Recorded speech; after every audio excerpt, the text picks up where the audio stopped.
Hey there, we are live. Welcome to Supercharged Fridays. We are at 60, not 60, 85 weeks of being live here every single Friday.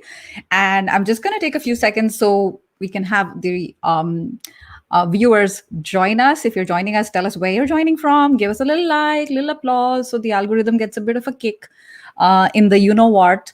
And if we haven't met before, my name is Sonal Behel. I'm a career strategist, and we do this every Friday. We hang out, we chat about all things career. And today's, before we start, a quick shout out to my friends in the Northeast in the United States. Horrific pictures from there, in the South as well. So there's stuff happening all around the world. So if you're somewhere there, thoughts with you. And our topic today is a very different one. It's a little bit of a sensitive one. So um, I don't like, using words like disabled, handicapped. At the end of the day, it just feels wrong because there's special abilities. So if you are someone who's easily offended, and we're talking about how to get the job you want when you are disabled, so please excuse, if this is something that offends you. I'm not a legal expert. My guest today, who's joining us live from Manchester, we're not legal experts, so please don't take it as advice from lawyers. We're sharing our experience, and in fact, I don't have a lot of experience, and I'm bringing in Chris, who does. So we're using the word disabled so that it's easily understood, but I prefer, for example, differently abled. But I just wanted to say, I just wanted to put this out there that we understand what we're talking about. There's so many different types of special needs, special requirements, and we'll do the best that we can to address today. So with that said, the other thing I wanted to say is I have a podcast episode coming up, two podcast episodes coming up with two warriors who have been through some challenges in life and come out successful. Sana Khurshid, who went through a major accident and is actually paralyzed from the waist down, and Radhika Gupta, who is actually a CEO in one of the largest asset management funds in India. And she had a bit of a mishap when she was newborn because of certain malpractices with a nurse. So these are fantastic episodes that are going to be coming up on my podcast episode, How I Got Hired, on my podcast, How I Got Hired. So definitely check them out, Sana and Radhika. So with that said, I want to make sure that we're live actually, because I don't see comments coming from LinkedIn. Okay. Hopefully everything is okay. There's a little bit of a delay. So with that said, I want to, welcome our guest, like I said, who's coming in all the way from Manchester. So if you're watching us live, please put your hands together for Chris Delaney. Chris, very warm welcome. Hi. Well, first, I want to say congratulations. 85 sessions live every Friday. That's absolutely amazing. So good. Thank you. Thank you. It's lovely to have you join us, Chris, and we have so much to talk about. And before we do that, I want to say a quick shout out to everyone who's joining us. Hey, guys, a very warm welcome. And Chris, for those of us who are not familiar with you or your work, walk us through a little bit of your career background. So I'm a dyslexic loser. That's how I viewed myself when I left school. I just thought I was going to have no success in my life. So I left school with no qualifications, no academic ability, and I really struggled with my reading and writing. So I ended up working on like low-paid, low-skill jobs. Would you believe that my first job was £1 an hour? £1 an hour. Yeah. Yeah, this is before minimum wage in the UK, which is £1 an hour. So I was in these low-skill jobs, and I thought, I really want a job where I can help people. That's what I'm passionate about, is helping other people. But there's no way I'll ever get paid to help people because, I'm dyslexic, got no qualifications, and I don't believe I'll ever be successful. So I decided at the time that I'll work in these low-paid, low-skill jobs, but at the same time, I will volunteer with youth groups, with scout groups. I used to take disabled young adults out rock climbing and hiking. I thought I can help people in a voluntary way. Anyway, a couple of years later, I'm doing quite well for myself. I'm on like £2 or £3 an hour now. So, I doubled my wage, but it's still not a great salary. And I get a great opportunity to learn how to drive a forklift truck.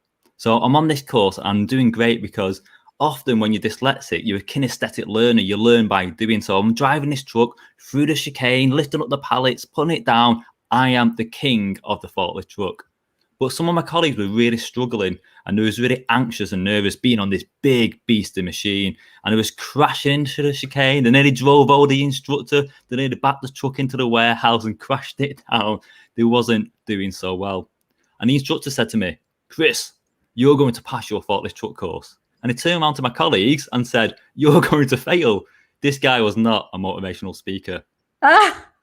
So because I've been doing all these techniques with young people and young adults to help them, climb walls, be successful in the youth group activities, I used to teach them this visualization technique. So I went over to my colleagues and I whispered this same technique to them. And they got on a truck feeling really confident, drove it around a chicane, lifted up the pallet, put it down, reversed back out and passed their forklift truck test. Anyway, a year later, the guy who taught us to drive the forklift truck comes back to see me in my workplace and goes, Chris, do you remember who I am? I'm like, yeah, you're the guy who taught me to drive the forklift truck. He goes, no. I'm the managing director of the organization. The only reason I came down that day is because the instructor was off ill and wanted to make sure you guys pass your test. And I always remember that you whispered something to a group of your colleagues, and we call you the magic whisperer, because when you whispered something, they got on the truck and it was fantastic. It was confident. So we want to offer you a job. We want to train you to be a forklift truck instructor. I was like, oh my God, I'm on like whatever it is, £3 or £4 an hour. I've still got no qualifications. I'm like, this is better than £1 an hour. It's better. It's a lot better than £1 an hour. But then he says to me, believe this, he said to me, the course costs £3,000. So I was like, what? £3,000? I thought it was a con. I thought he wanted me to pay this money. There wouldn't be a job at the end of it. It's just a real big con. I'm on £3 or £4 an hour, got £30 in my bank account. I'm eating beans and toast for my tea. I'm not that rich. And he read this on my face and said, no. We're going to pay for your course. We're going to mentor you. We're going to support you. We can see something special in you. And I think what it is, I think if you follow your passion and then take lucky opportunities as they present themselves, that is what makes you successful. Wow. Chris, you really know how to tell a story. So, oh my gosh. So coming from someone who says, I was this dyslexic loser. I haven't heard that kind of language. It's coming from you. I'm like, okay, it's coming from you, but wow, that's harsh. And I'm guessing you grew up listening to that, right? Verbal abuse is so underrated in the sense that the impact of that. I don't know how you survived on £1 an hour. Like even if you work 12 hours a day, it's £12 a day, right? And whichever country people are watching, it's not that hard to convert it into your local currency. It's not a lot of money. And to go from that and to have this serendipitous moment with the forklift truck, is that what you said? Forklift trucks. So it's the machines that take the pallets off the lorries and then put them into the warehouses. Yes. So we're talking, hardcore, difficult manual labor, right? And so Chris was like, I wasn't very rich, and somebody saw something in him because he just refused to give up. And others are like, I can't pass this exam, and Chris was like, just do this. And so there is so much beauty in this story and about being differently abled, right? And disabled, I feel like it's so disempowering to say that, because it's like, okay, I'm less than you. Actually, in some ways, I'm better than you are. And in some ways, you're slightly more advanced than I am. So that's what we're talking about today. So goodness, thank you so much for sharing. And how did Employment King, because that, in case anyone's interested in finding out more about Chris, I highly recommend that you check him out on LinkedIn, which is, the URL that I've posted right here. And your firm, talk about your firm. Like, how did you get started? Well, so I was doing this forklift truck instructor course and I was teaching people to drive the truck, and I also became an NVQ assessor. And I remember at that time thinking I need to improve my literacy. What type of assessor? MBTI? And NVQ. So we used to go into warehouses and watch people work and make notes, and then they used to get like level 2 NVQ, which is like getting 5 GCSEs, like high school qualifications, and then level 3, which is like A level. So we used to support people like myself who struggled in school, who were doing low paid, low skilled jobs to get qualifications. It was like a government funded event. But I had to write for that job. I had to like make notes, and I couldn't spell that well. And I remember like one time writing down like the words like 100, 200 times to try and learn how to spell it. I actually learned better techniques. So I learned like a visualization technique. So one of the misspelt words in the UK is separate. So you either spell it SEPARATE or Yeah. SE seperate. So it's one of those two choices you get.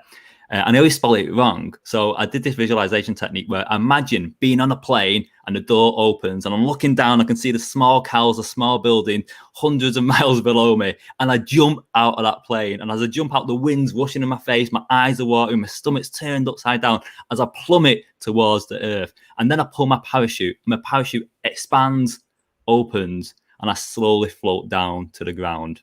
And the reason I remember the plane is because you spell separate, separate, para, as in parachute, te.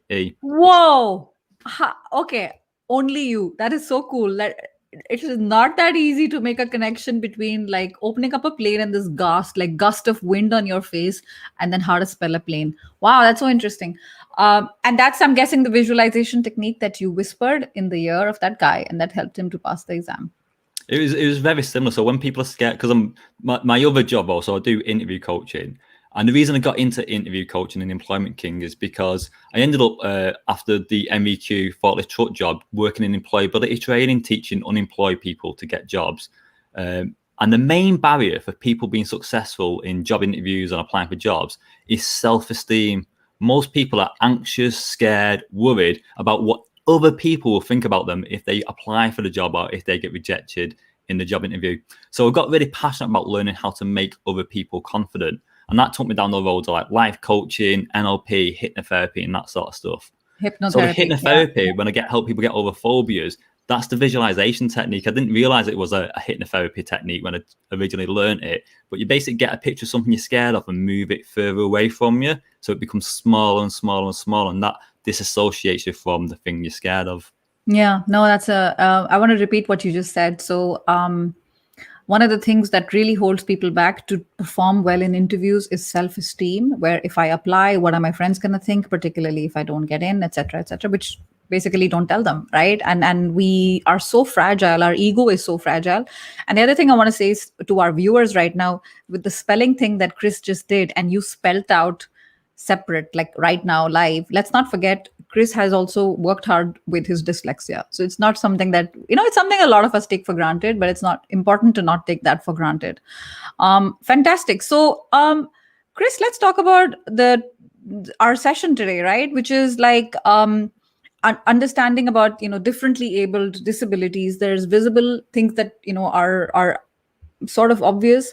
And then there's the invisible one. So, for example, dyslexic. What are the types that you can help us sort of classify?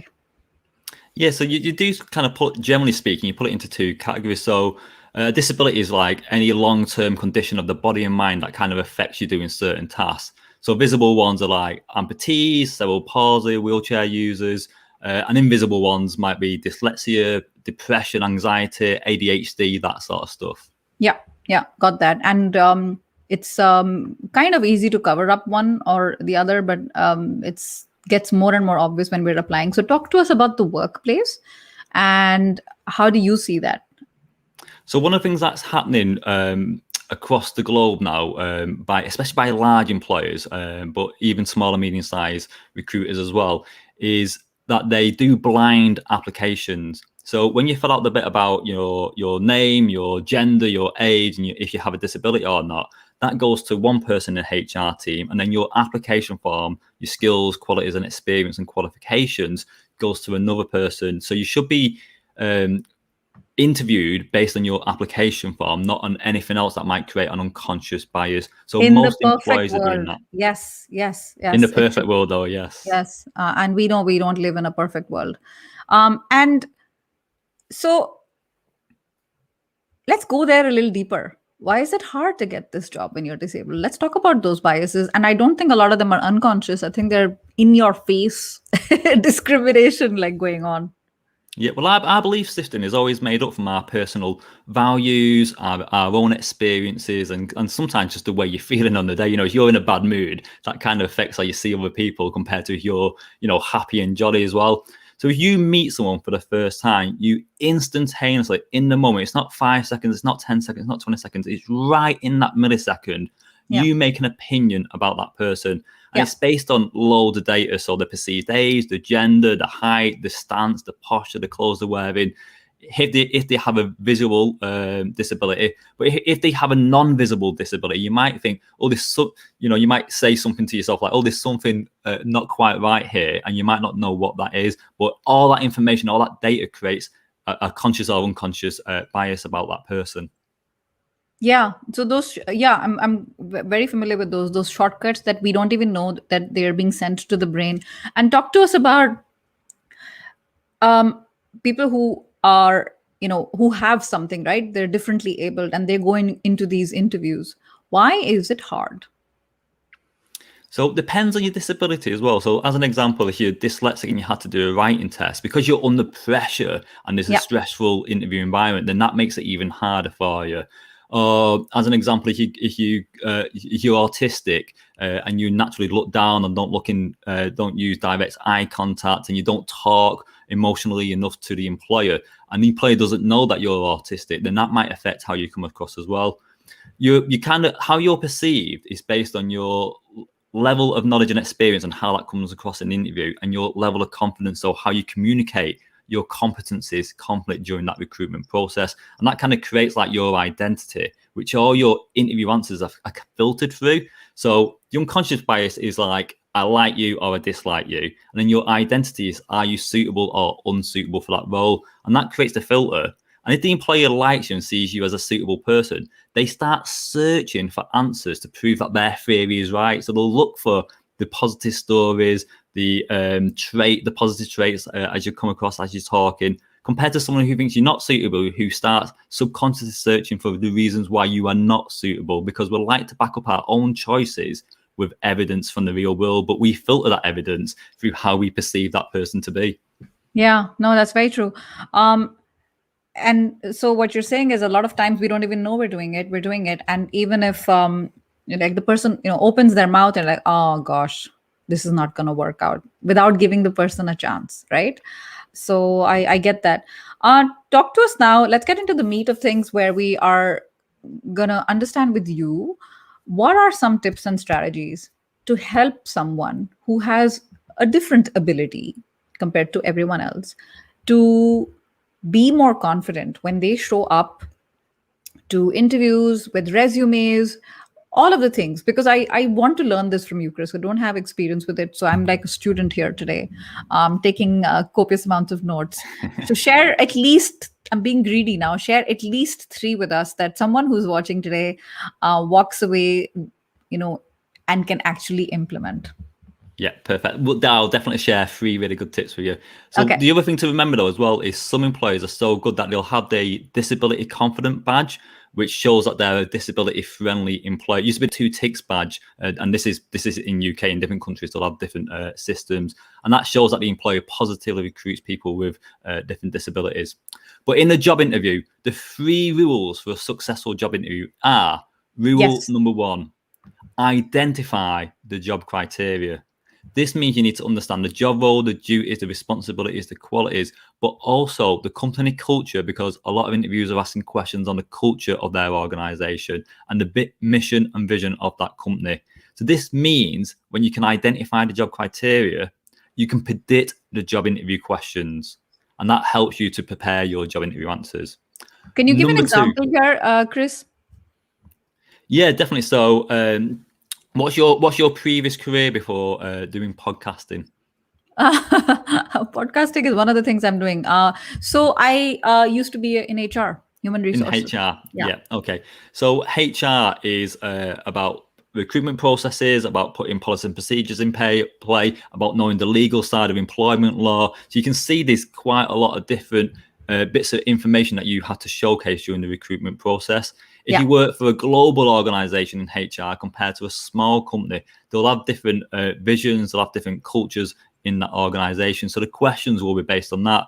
So on a very simple level for HR, they might say, give me an example of when you created a recruitment process to recruit high-skilled employees or something. And then you have to give that example. So the questions are always based on the criteria, the general job duties that you'll be doing on the day-to-day. Yes. Yes. So how does that help me connect the dots here, Chris? I'm talking to you like I'm 5 years old. What you just explained makes perfect sense. How does that connect the dots with let's say I'm somewhere in the autism spectrum, or dyslexic or whatever. How does that connect? Yeah. So first, by kind of understanding like the job duties, the job Yeah. criteria, you know what they're going to ask you. So you can then think Yes. about your perfect high scoring job interview answer. So often when you're autistic, as an example, you don't talk and give like detailed, specific answers. You talk in very short sentences. So predicting the questions allows you to prepare your answers, which you can then rehearse. So on the day you come across being more confident about your competencies, because the job interviewer will mark your answers against the criteria on the interview scorecard. So if you're not mentioning A, B, and C, you generally get like a low score compared to someone who talks about A, B, C, D, E, and F as well, especially if they're coming across as personable. Personable. Got it. So it comes down to good old fashioned preparation and research. And here we're talking about maybe going one level, a little bit lower, deeper to understand, because the fact that you're applying means you think you have a shot. So Yeah. obviously apply at the right level and understand what is it that, how can I convince them based on the requirements that they have, which I understand this perfectly. Fantastic. So give us another tip. Well, just on that as well, you can even bring in your disability if you want to, because in a job interview you can talk about whatever you want to talk about. So, as an example, if you got a disability where it stops you communicating confidently, you can bring up that you have whatever disability that is, but talk about the positive side, like what you can bring to the team. So, as an example, autistic people are often very good mathematicians. They're very analytical. They're very good at programming and stuff like that. Some employers that I've worked with in Manchester before has positively recruited people with certain disabilities because they naturally have the skills that they require for the position. I love this answer. So the thing that you think is holding you back, actually share it preemptively during the interview, because it's like, I saw this comment here and I completely empathize with this. It's hard.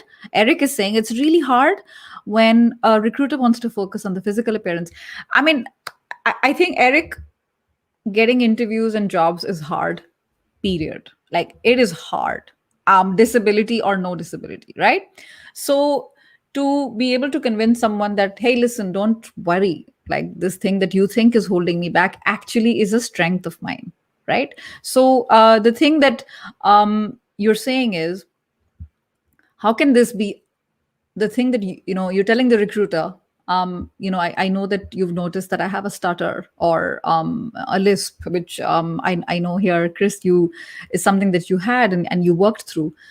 Like, okay, because I have it, it actually helps me to approach my job in a certain way, and I have always overperformed and outperformed my peers. It's not like you're showing off or blowing your own trumpet, but at the same time you're telling them, I'm poking holes in your assumption that I'm not capable.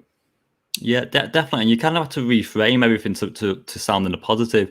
I think one of the things about me leaving school with no qualifications, I think my work ethic is really strong. So I put extra time in, I put extra effort in. I remember when I was doing like the manual handling jobs, I always want to be the fastest person to move the boxes, or I always wanted to load more pallets than anyone. I kind of wanted to prove to myself, so you can spin anything in a way that makes your strengths come out. And this is kind of like the second rule of a successful job interview. In England, we're so reserved. We don't like saying how great and wonderful we are. We often focus on our negatives and self-disclosed weaknesses all the time. So the second rule is to be a self-promoter. Be a self promoter, everybody. And I think there's many cultures that we can relate with. I had a guest here who was originally from Ghana. I know that in Asia this is something a lot of us cringe with. Europe, most of it's pockets of the United States where they're like, oh yeah, marketing, self promoter, blow my own trumpet. And even there you'll come across parts in the Midwest, so they're like, oh, do I have to say this, do I have to put this achievement on my resume? Yes. Yes, you Yes. do. Because Yes. if you don't, Chris, what you're saying is, if you don't, nobody will. Yeah, Nobody and will if you, do that. if you go back to stuff like the resume, CV, the application form, you actually create the halo or horns effect. So if you put down that you try and do well in your job, or you always try and make an effort, like, you're gonna get the horns effect where the view of you isn't that strong. So now I'm Yeah. thinking are you suitable? Compared to Yeah. someone who self-promotes and say how great they are, how they've doubled profits, how they've made this thing, how they've done X, Y, and Z. They get the Yeah. halo effect where the employer's like, this person sounds so good. So before meeting them, I already want to hire that person. Fantastic. I love the halo. I mean, the halo effect sounds bad, but it can be good. It can be in your favor. So this is so cool. So to our friends, you're watching us from around the world. First of all, if you're enjoying this, please give us a few likes and also share this broadcast with your friends or tag your friends in here so they can, come in and join us, and definitely, share it and with them, because I think this is very, very, very useful. And I was going to say something and I've forgotten. It'll come back to me. Yeah. So also I wanted to say to our viewers here, if you guys have questions, please come in and put them. This is a judgment free zone, and also interact with each other. You're seeing, this is like as close to networking as we get. Somebody who's watching this with you right now is someone who cares enough about inclusion to take out 25 minutes from their day and actually join us. So, take advantage of that for sure. And come with your questions, please. We're here for that. So, Chris, I'm going to do a quick recap. We have heard two tips from you already. Understand the job criteria really, really well. In Chris's case, when it was a forklift and picking up all of those cool things that you were doing at not such a cool rate per hour, but you learned, you grew, and you did other things. Understand what they want in the position, and then share how you're actually different, and because you're different, you're better. Because you're different, you're better. What else? What are the other tips you have up your sleeve? Yeah, it's like the lady on the comments before said, people make opinions based on your appearance. That's like the unconscious bias again. So Eric. whatever, you got long, short hair, you're tall, you're short, or you look old or young, and people make opinions about that. And it is all about reframing. I remember one time going for a job interview in this industry where we help people, and generally speaking, more females apply for this role than males. And the interview came downstairs looking at my application form, and my name's Chris, and it can be male Christopher or female Christine. Or Christina. Yeah. Yeah. Christine. So she comes down, read it, and she goes, Chris, and looks up, and I stand up, smile, ready for the job interview. And she goes, oh, I thought you was going to be female. So she had this presumption before she met me, which I thought, oh, this could be, a negative and unconscious bias that might affect part of my job interview. So straight away I said, it's funny because often a lot of interviewers think I'm going to be female because my application talks about my empathy skills, my communication skills, how I'm a really good listener, all the traits that you need for this particular role, which are the traits associated with female workers often compared to male workers. So I reframed her potential negative opinion about me being male, applying for this often female role, by saying I do have those skills and qualities that you're looking for. So it's all about controlling that interview and being seen as someone who's positive, so being seen as someone who's got the key skills and strengths for that particular role. And just before I tell you the third tip, finally on that as well, remember, loads of employers are very friendly, are very supportive, and it's their own experience that helps them with their decision-making process. So if you got interviewed by me as an example, who's volunteered with disabled groups, who's got a disability, who's worked with very skilled, very high performing other, people who have disability. Richard Branson's got a disability. Like, he's a billionaire, isn't he? And openly dyslexic, I think. Right? Openly dyslexic, and there's so many other famous people. So many of them. Yeah, you're right. You're right. Yeah, and brilliant, brilliant. I'm brilliant. I was watching the Paralympics this weekend, and I was watching the table tennis, and there was a person playing table tennis, and he was holding a bat in his mouth because he had his arm amputated, and he was an amazing player. But if you was picking someone to be on your table tennis team, would you pick that person or an able-bodied person? Yeah. Your assumptions make you pick one way or the other, don't you? But you don't know someone's skills, quality, or experiences, and so you start talking to them until they self-promote their own skills, their own unique selling points. Yeah, I totally 100% understand that. And Chris, so the example that you gave, and you're like, because I can see now why you're not Christopher on LinkedIn, you're Chris. I'm guessing that, it just stayed with you. That thing, the story that you just shared, how can that be applicable to someone watching? Because I'm guessing, because that resume actually helped you, right? So you're saying control the narrative in your resume, focus on what they need, not on just what you have. So focus on what they need and showcase that, so that there is no reason to not call you for an interview. So is there something there that can be applied in interviews? Yeah, definitely. So we call this the reframing technique. So as an example, an employer might say something, "Oh, I can see from your resume that you used to work at X organization. Isn't everyone over there a bit lazy?" So they have this negative opinion about that workforce because they don't like the company, which then gets associated with you. So you can then reframe that and say, "Well, that's one of the reasons I'm leaving, because I want to work for a company that's got high work ethic just like yours." So you get what they think is a negative and then twist that round into a positive.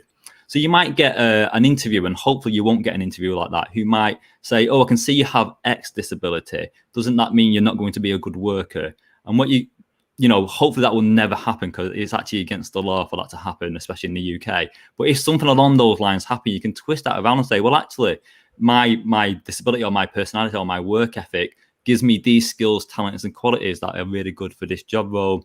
So that is just an example to Yeah, explain reframing, because it got won't it, really work. But got what it. you want to be doing is twisting people's opinions, because it's a one-way opinion, and getting to think about other perspective, other ideas, other opportunities. And share them, please share them with your interviewer, because you are your own spokesperson. So totally understand that. We have a question here, and we have a resume writer who's joining us from Chicago. Erica says, at what stage of the hiring process would you recommend asking for accommodations, or informing the hiring team under what parameters you thrive? What a question. Yeah. So on most application forms now, especially if you're in a country where the government have got policies around like disability awareness and supporting, people with different disabilities to get into education and work and stuff like that, they will do the blind resume technique that I taught you before, where all the information is on a separate sheet. But what they'll often ask is, do you need any reasonable adjustment for the job interview? So do you need Yeah. any additional, whatever it is, support or equipment to Yeah. help you have a fair interview process? So if you've got a disability where you feel that you need some additional adjustments in that interview, you can disclose that at the application process, and they will then get that set up for you. And if you disclose it at the application process, then they will know that you'll need that reasonable adjustment in the workplace itself. But So you in should, England you should. especially, in England especially, it's the law that if you need reasonable adjustment to do your job, the employer has to put that in place for you. Okay. So you're saying you should disclose it in the application form that you do need some reasonable accommodations or adjustments to be able to thrive and perform your job well. So it kind of comes down really to the individual. So some individuals will want to disclose it in the application form. As an example, if you're short-sighted, you might want any materials to give you to do a live presentation to be wrote in a bigger font. So you might want to disclose that straight away, so you can give them the information so they make the interview process fair for you. Some other people prefer not to disclose anything. Yeah. Maybe they'll tick they got a disability, which again goes to a separate person, and then go to the job interview and just perform without the interview panel knowing about their disability. Is that wrong, Chris, to not disclose? No, it's not wrong. It's entirely up to the person. I because I've worked with different people with different types of disabilities, I know some people who always disclose it, and other people who don't disclose it. They tick it on the form. Some people don't even tick it on the form actually, but it's a real personal choice, It's a because personal like you, choice. What you're saying is it's not misleading to the no, company. it's not misleading, and again, it's part of the especially in the UK, it's like part of the law and regulations. It's up to you if you want to disclose anything or not. It's definitely down to you as an individual. But Ah. if you know that you will need that reasonable adjustment in the recruitment process, then you really want to be asking for that, because if you don't say you need the reasonable adjustment, then they wouldn't have made any changes, which then may affect your recruitment process. Right. Right. All right. That's a good point. Erica, I hope this helps, because I did not know this. And it's another thing. The reason, I mean, one of the disclaimers I made in the beginning was this is not legal advice, is because every country has their own policies. And I think the person who's applying, you should know some of your rights, because you are to some extent protected, because the world can be a very discriminatory place, disability or no disability. Speaking of which, there's a question from Amit. How do you deal with people who have that mindset of constantly discriminating you? Like I said, whether you're differently abled, whether you're, so-called like everyone else. Um, They're difficult people to deal with. How do you deal with that, Chris? Yeah, I just think there's kind of like three reactions, isn't there? So we said before, they kind of meet you straight away. There's an unconscious bias, so they make an Yeah. opinion based on what they see. So you'll get people who are sexist, racist, ageist, or have a negative opinion about someone with a particular disability, and Yeah. it's very hard if that's their belief system. It's very hard to change their mind. And as Yeah. an individual, you need to decide: do you want to work for that employer as well? Especially if it's a small company and the managing director is interviewing you. If it's a HR person doing that in a big organization, then there is legal processes that you could particularly follow if you're unhappy with that recruitment process. And But also, Chris, I'm sorry to interrupt you. There's also the intersectionality, right? You can also be differently abled, as well as a female from a minority. So then you're like even more, like it feels even more strong. yeah. So you could be, I don't know, to stereotype like what's an older person with a disability who's, I know, female playing for a masculine role position. So there can be multiple stuff going on here. But Multiple things, and faith, religion, all of that. I mean, it's just like a yeah. storm, a perfect storm. So you're saying there are three ways to react to discrimination. Well, there's three reactions from the employer. So one, that they are, racist or ageist, or they got a negative opinion about a disability. So it's very Yeah. hard to change their opinion in a Yeah, I 45-minute agree. job interview. Very, very hard. The second one, which is very common, is the unconscious bias. So this emotion pops up, doesn't it? Like, I like this person or I don't like this person, but they don't really know why, because it's unconscious. The bias is unconscious. Yeah. People's experiences, their belief systems. Often the environment you grew up in affects how you perceive the world. But those people often will sometimes recognize that their initial thought is wrong, and will do lots of things during the recruitment process to overcome that bias. HR staff now get trained in recognizing unconscious bias and techniques to overcome that. And then the third one is someone who sees someone who's old, young, male, female, disability or no, or specially able or not, Yeah. and they won't have a reaction to that because that's not something they have a negative or positive opinion to. But they'll often have a reaction to something else. We all got unconscious biases. It's in the back of our head. It's Yeah. it's from our hunter and gatherer days. Yeah, exactly. They're protecting us, right? These lizard brains. So what you're saying is you can't do anything, Amit. You can't do anything. You can't deal with them and make them change their mind. You have choices, as hard as it is to believe. And you need to, I read this somewhere, right? You need to go where you're celebrated, not tolerated, Yeah, or checked in the box. and in the job, so say someone's got an unconscious bias, or something pops up in the mind, and they go, oh, is this person right for the position or not? Yeah. You opening answers to your job interview questions are often key to creating your job interview identity. Because if someone thinks, oh, I'm not too sure if I like this person or not, and then your opening answer is say, I've got 10 years experience specializing in this particular thing, and a qualification that gives me the knowledge to help you achieve this particular goal, and I can prove that I've done that in my previous position. The employer's going to be like, oh, wow, like they've got the skills, the qualities, the experience, the knowledge for that role. So you kind of go, I thought he was going to be like this, but now you're like a great, I can see something amazing inside of you. So you can change that initial unconscious bias opinion on that person. Yeah, fantastic. All right. This has been really, really helpful. And let's see if we have any other questions. Rich, it's the only way. We spend so much time, and we spend so much time at work.